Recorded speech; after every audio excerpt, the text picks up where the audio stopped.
I really doubt that we're going to see an inflationary cycle. Most economic analysts believe that it will have a temporary or transitory impact. The faster than expected increase in some of those prices is actually a good sign. The overwhelming consensus is going to pop up a little bit and then go back down.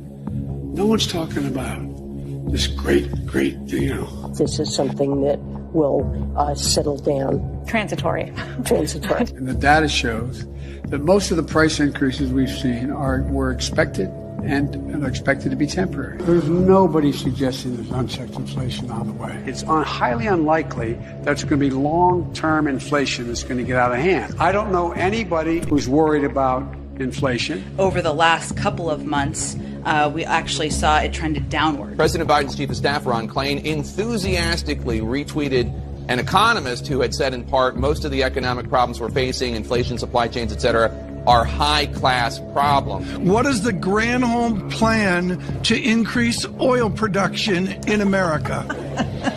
Oh my God, that is hilarious. Well, the number one thing that the president can do is help get COVID under control. That we know is the root cause of inflation. President Biden this afternoon saying he thinks we're at the peak of the crisis right now and that lower prices are on the way. The inflation has everything to do with the supply chain.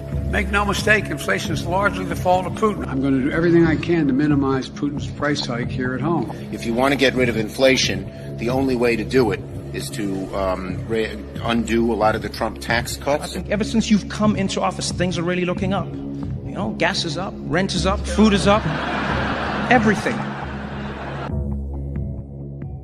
And if you notice, the blame game, they blamed it on COVID. They blamed it on Trump's tax cuts. They blamed it on Putin.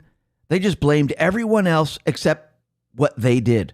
And they're the cause of all of this. The same thing with the baby formula shortage. The same thing with the food shortage that we're seeing. Actually, Adam Milstein put this out on Twitter and said the following. Smithfield Foods, Inc., the largest pork processor in the U.S., is closing an 1,800-person plant in California and shrinking the size of its herd in the region.